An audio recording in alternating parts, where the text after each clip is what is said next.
Hi guys, this is jsn1.com and I'm here with a handset called the Allview A5 Quad from a Romanian company Allview. It's a company from Eastern Europe, the nation is Romania, and this is a cheap quad-core handset that was launched in January. It's a dual SIM model with a 4-core processor and it has a pretty nice bundle inside the case as you saw in the unboxing. It includes an extra back case and bit defender, mobile security, and a screen protection that you can apply on top of the display. The price tag is $183 for this model, and now let's check out the design. So first of all, I'm going to remove this back cover. That's reasonably easy to do. Here we go. You can remove it, you can replace it with another one bundled in the box. Underneath this battery we got the dual SIM slots and the microSD card slot. And that was the whole removal process. Now let's talk size just a bit. Okay, so what we're dealing with here is a 10.9mm thick handset that weighs 153.7 grams. As we expected, it's pretty bulky considering the price that was to be expected. It's still easy to use with one hand, even if you have a big hand or a small hand. As you can see, you can easily swipe around, access all the major features, do a bunch of web browsing. So everything is cool. Okay, the red case is pretty slippery, but there's also a black one, a matte one that comes as a default on this model. You can also notice that we got a big screen bezel at the top and at the bottom and on the sides, no problem. This is a lower end device as far as the price is concerned. The camera also stands out from the back design, and luckily we have good button feedback on the side, the volume buttons and on off button. Now analyzing the sides, we got a back camera, LED flash and speaker at the back. At the top we got the audio jack right here, you can see it here, and moving down we find the micro USB port that seems to be not centered this time. On the side we got the buttons, volume buttons and on off button. Up front we got the camera, we got the earpiece, and these three capacitive buttons right here that just lit up, back, menu and home, menu and back. And overall this phone may be bulky, but it's also pretty solid, feels pretty resilient, and it's usable with ease with one hand. Once again, this is the Allview A5 Quad, and it's inside it you can find the quad-core processor. This one is the Cortex A7 1.3 GHz. The identity, well, this one is a MediaTek MT6582. Its GPU is a Mali 400MP, and the display you can see right here is a TFT LCD 4.3 incher. The resolution is 480 over 800 pixels. This model also does 3G video call. It's a dual SIM device.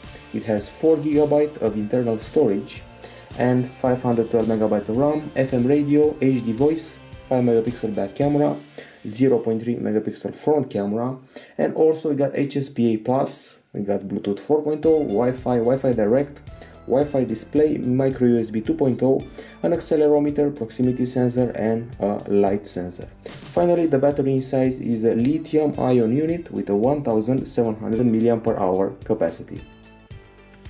Okay, so I mentioned the battery, that's why I'm going to access the screenshot area and show you what this battery can do. Okay, so you can hit here at 100%. On paper, the battery should provide 212 hours of standby functioning or 390 minutes of 2G talk time. In our test that involved HD playback with 50% brightness and Wi-Fi on, we achieved 6 hours and 44 minutes of continuous HD playback, which is very good. For example, a similar phone with similar specs, the Prestigio Multiphone 5400 with the same 1700 mAh battery, achieves 3 hours and 40 minutes, while this one 6 hours and 44 minutes. The downside here is that the charging time is quite long. We need 3 hours and 40 minutes to charge the device to the full level. Overall, it's a good battery, and we can also mess around with some power saving features. Go to the settings area and battery. You got here a CPU power saving mode. It will limit the maximum CPU performance in order to conserve battery life and lower the device temperature. So that's pretty much it when it comes to power saving. Now on the audio side, first I want to show you the headphones. This is the pair of headphones that's bundled with the device. It may not look like much, but it does sound pretty good. Slight remote here, you can use it to answer calls, and that's it. Okay, now let's test the speaker. I'm going to access the music application, play some tunes, and then we'll draw our conclusions. But first, let's find the music application wherever it may be. Okay, here it is. Okay, music, listening to some artists. Let's try this one. And let's turn up the volume.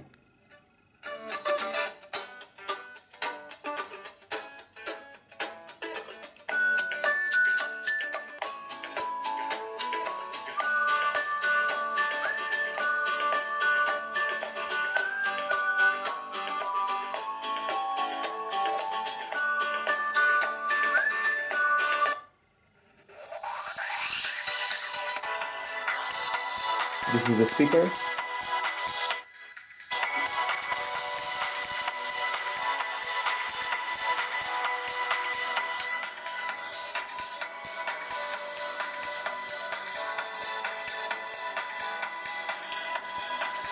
Okay, now let's draw some conclusions. The speaker is loud, the sound is clear, we got good bass, warm voice in the songs with voice. Sadly, there is no equalizer that I could find.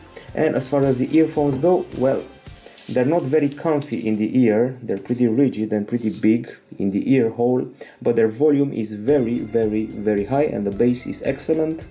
Once again, the voice is very good, and you can also use the headphones to get your FM radio fix, which is a feature that I'm going to look for right now. Hopefully I can find it better than the music app. Here we go. This is the FM radio. It also supports recording straight from the FM, which is kind of cool. We stop it right here, and that was all we had to show you on the audio side. We proceed to analyze the video side, meaning the screen. For that, I'm going to use a special app called Video. It's bundled the device. It's obviously a video player. Here we go. And I'm going to use this test video to showcase the ability of the screen. By the way, pretty nice video playing application, bundled with the phone. As you can see, the screen is bright. The view angles are not that good, as you can notice. This is a TFT LCD. TFTs don't have very good view angles.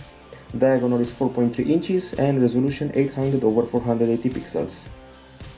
This screen achieved 288 lux units. We actually used the microscope to figure that out. And let's check out our collection of shots. Here we go. This is the performance of the screen. 288 lux units. This is our lux meter on white, and on black 2 lux, which means that the black is not deep. This is what the screen looks like on the microscope on white. When you zoom in, these are the pixels. We're dealing here with RGB stripe pattern, and this is what it looks like on black. So overall, pretty bright screen, 288 lux units. It's above the Prestigio multiphone model I mentioned earlier. That one achieves 266 lux units, and the blacks are not deep. This phone is not great in sunlight, as you probably figured out, but overall it does its job just fine when it comes to playing movies on the go, on a small screen and on a cheap price. Now let's discuss the camera. At the back, 5 megapixel camera with autofocus, and the sensor is an OV5648. We got an LED flash right here, and now I'm going to show you the UI, but I'm going to use this as a sample to demonstrate the camera features. I'm going to tell you right now, we have a huge amount of options available. This is the camera UI. It feels slightly antiquated, slightly old. Let's see some of the options. Well, they include the normal capture, panorama, which you already know from other devices. We also got eraser, best face, face beauty, best shot, and EV bracket shot. With this one, the EV bracket shot takes a bunch of pictures with different exposures, and this is the capture action. You can either take a normal shot by pressing the shutter button, a touch shot by pressing the screen, gesture shot, you do the victory sign, take a picture, or smile shot. It detects a smile and then it takes the picture. We analyze even more options. We got here the white balance with auto, incandescent, daylight, fluorescent, cloudy, twilight, shade, and also we got a bunch of color effects to fool around with. And then a cute phone booth. The ones add some cute effects like these childish ones, Arctic, rainbow, so we can basically mess around with the options. Then there are the basic camera settings, including HDR. We got face detection, store location, scene modes, a huge amount of scene modes. Very impressive for a lower end phone and with a 5 megapixel camera to have so many scene modes.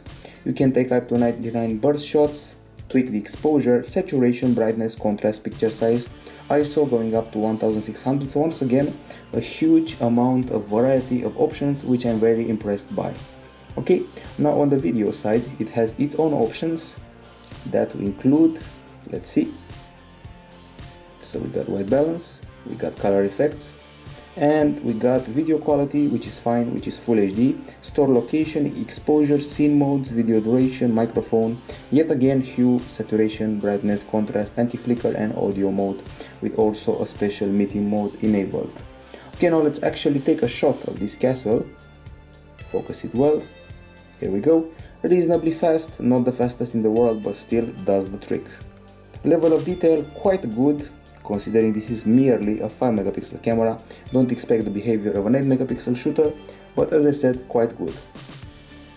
Okay, we put aside the castle and we head on to the gallery and to the camera. Here you can see absolutely all the pictures that were taken using this camera. First thing I must mention is that the brightness is very good, perhaps too good sometimes. They feel slightly too much, too well lit up. The colors are vivid. There is no oversaturation happening here, which is good. The level of detail is also pretty good. These are all pictures taken in a sunny February day with a 5 megapixel camera. This is a panorama, also pretty well done. You see more samples in our text video review, the text and the video together. And we got a bunch of good close-ups near the end of this branch. You can see this twig in all of its details. This is actually very good for a 5 megapixel camera, I must mention that.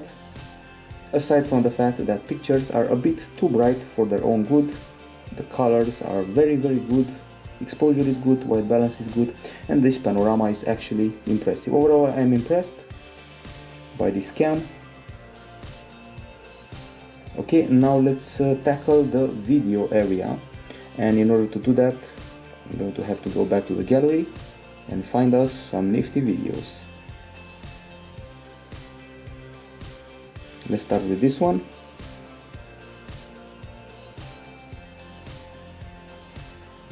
As you can see, the filming is done in 3GP. Not my favorite compression and format, but still does the trick. As far as the video is concerned, well, we're dealing with good colors, nice exposure, decent focus, so overall I am reasonably impressed. As far as I know, this camera should film in full HD, which sounds pretty impressive. And yet another video. And yet again a 3GP file.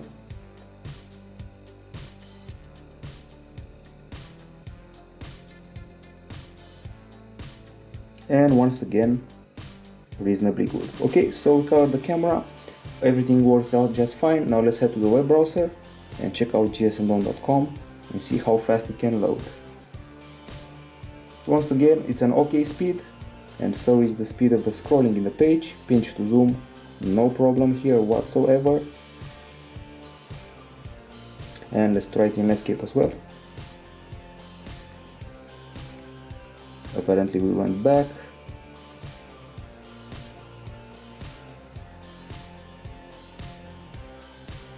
So this is our website in landscape, moving just fine. And now let's handle the software a little bit. Here we are in the About Phone section. You see that we're running Android 4.2.2. Of course, it could have been a bit newer, but this is a lower end device and couldn't get that. And as far as the games are concerned, yes, this device does play games. Don't expect hardcore games, but expect reasonable ones. And we actually have something to show you with a thermometer, as you can see right here. And after playing some games on it for 15 minutes, we achieved a temperature of 34.4 degrees Celsius, which is okay in my book. We're still in the area of pictures and in the area of screenshots. I have decided to compare the Allview A5 Quad with the Prestigio Multiphone 5400 Duo and the Evolio Happy. Both have quad-core processors, similar diagonals and similar prices, that's why the comparison. So our device scores 5921, it beats the Prestigio by 1200 points and the Evolio Happy by 2000 points, so it wins this battle.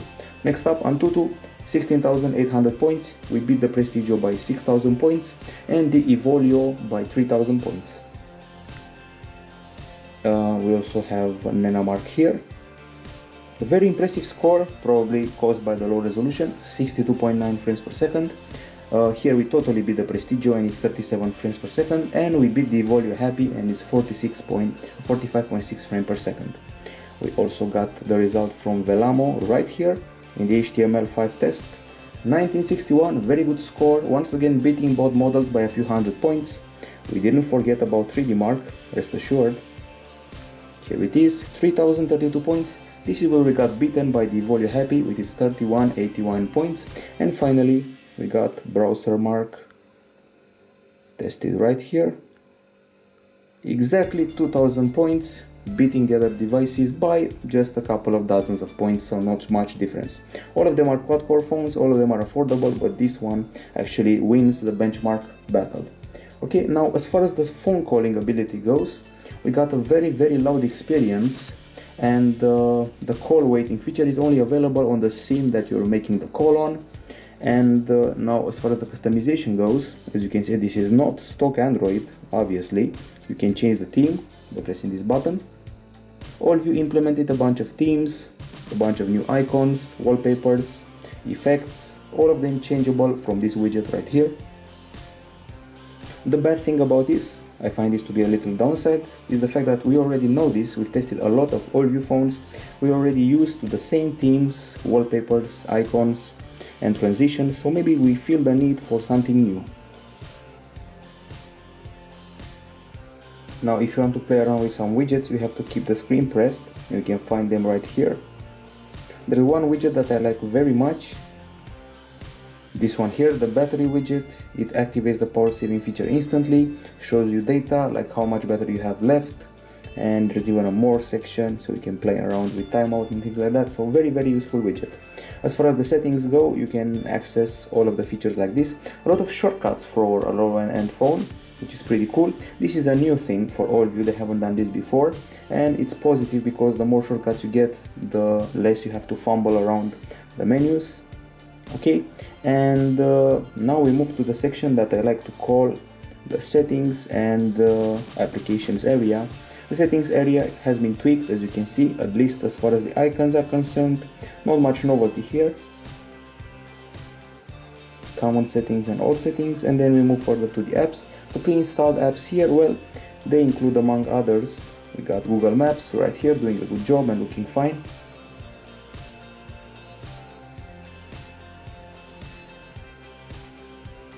With all of its options available. Keep in mind this is a lower end phone, still with a quad-core processor inside. We also have a file explorer that doesn't look half bad, also bundled with the device. There's also a feature that allows you to accelerate your phone. You can clean your cache, clean the processes, and make the device go much faster. Oh, there are 9 megabytes to clean here, and it should work faster now. Aside from that, we also have a power management app that's associated to the widget mentioned before. Very good and very nice. Got quick power saving settings and all that. And then other applications bundled here. There's notes, your basic note-taking application. Write something down, add a voice memo or a timer, and you're all set. And then we got Bitdefender mobile security with malware scanner, privacy advisor, and web security, plus an anti-theft feature that can actually be useful, and app manager that allows you to manage your applications, see how much space you got, check out the app permissions and other things like that.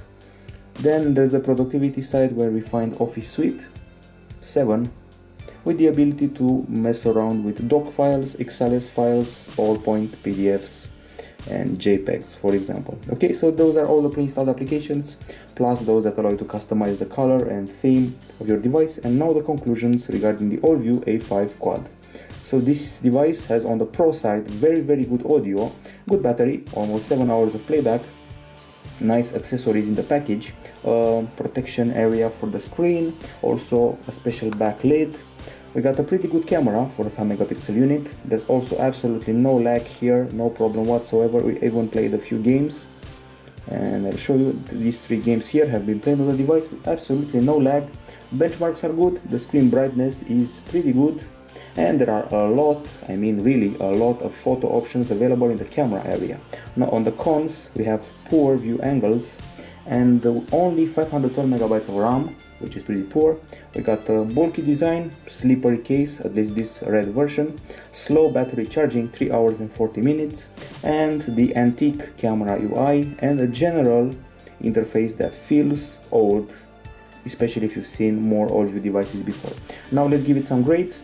So I'm going to give it an 8 out of 10 for design, a 9 for the hardware, that's actually pretty good, and for the UI and OS an 8.7.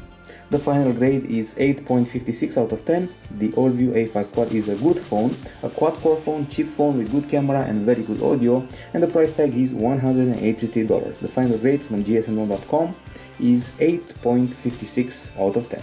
That's it for now, bye bye.